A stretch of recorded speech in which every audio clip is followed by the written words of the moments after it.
siang dan selamat sejahtera. Kami dari kumpulan DPSM 4M.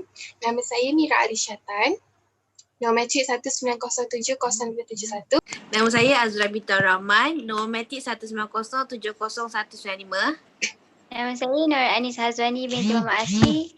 Nombor matrik 19070227. Hai, nama saya Nurul Azwani Selabi Tibati, nombor matrik 19070246.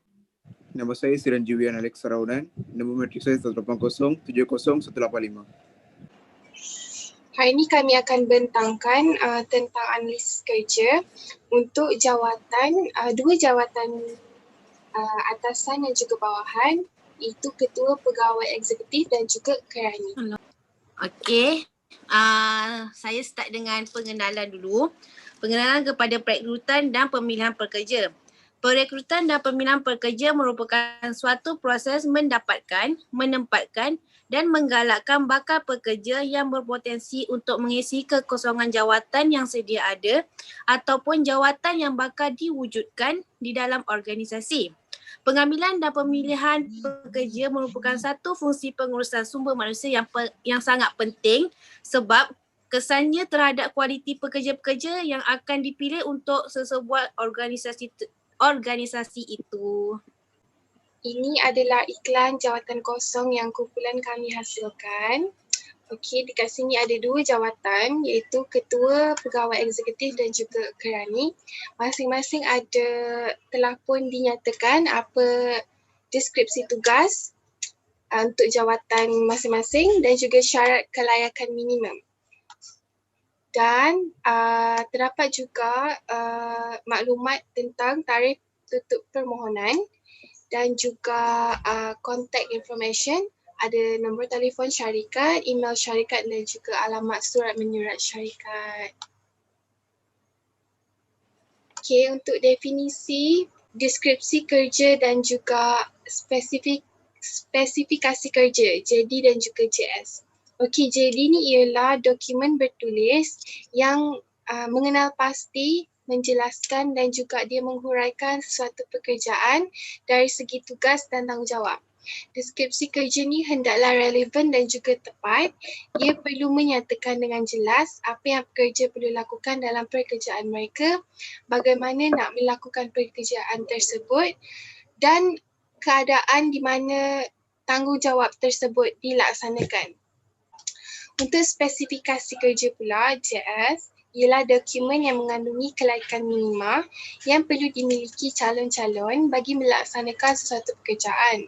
Maklumat yang terkandung dalam spesifikasi kerja ni biasanya ada 3 kategori seperti kelayakan umum, pengalaman kerja, latihan, keperluan pendidikan termasuklah kolej, universiti ataupun pendidikan vokasional, teknik serta pengetahuan, kemahiran dan kebolehan.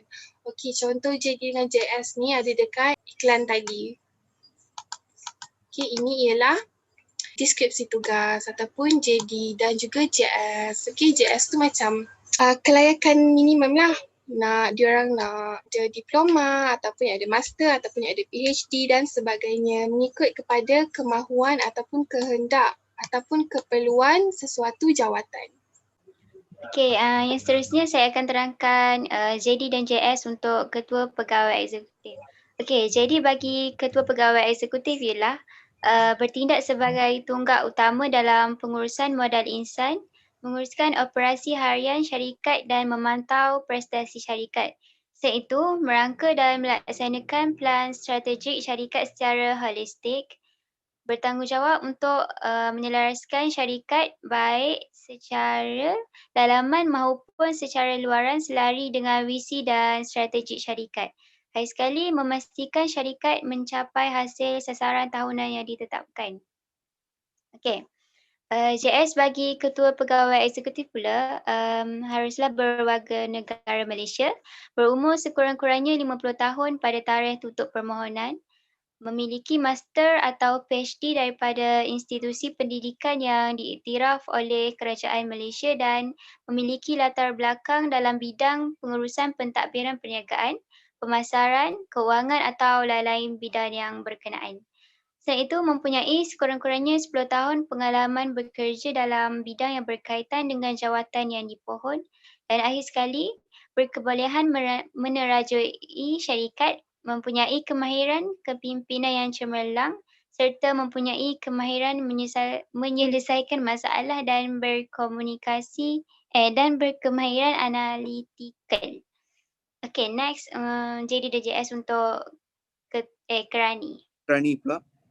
JD menaip dan menyediakan dokumen rasmi yang diarahkan dalam masa yang ditetapkan, melayani panggilan telefon atau pertanyaan elektronik dan menyambungkan kepada orang yang berkenaan, menghantar email atau fax kepada organisasi, pelanggan, syarikat atau badan tertentu, menyediakan laporan dan minit mesyuarat jabatan, membuat draft dan menaip surat untuk ditandatangan oleh bos, menguruskan urusan surat menyurat keluar dan masuk. JS pula, warga negara Malaysia, sekurang-kurangnya mendapat kepujian dalam bahasa Melayu dan lulus subjek bahasa Inggeris dalam sijil pelajaran Malaysia SPM, boleh menaip dan berkemahiran dalam menggunakan komputer termasuk Microsoft Office dan perisian lain, boleh bekerja tanpa pengawasan dan mempunyai inisiatif sendiri, boleh bekerja dalam tekanan dan bekerja lebih masa apabila diperlukan, mempunyai kemahiran interpersonal yang baik dan mahir berkomunikasi.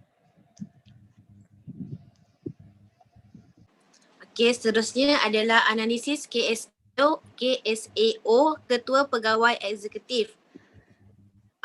K untuk K adalah knowledge, iaitu memiliki master ataupun PhD daripada institusi yang diiktiraf oleh Kerajaan Malaysia dan memiliki latar belakang dalam bidang pengurusan, perniagaan, pemasaran, kewangan ataupun bidang yang berkaitan.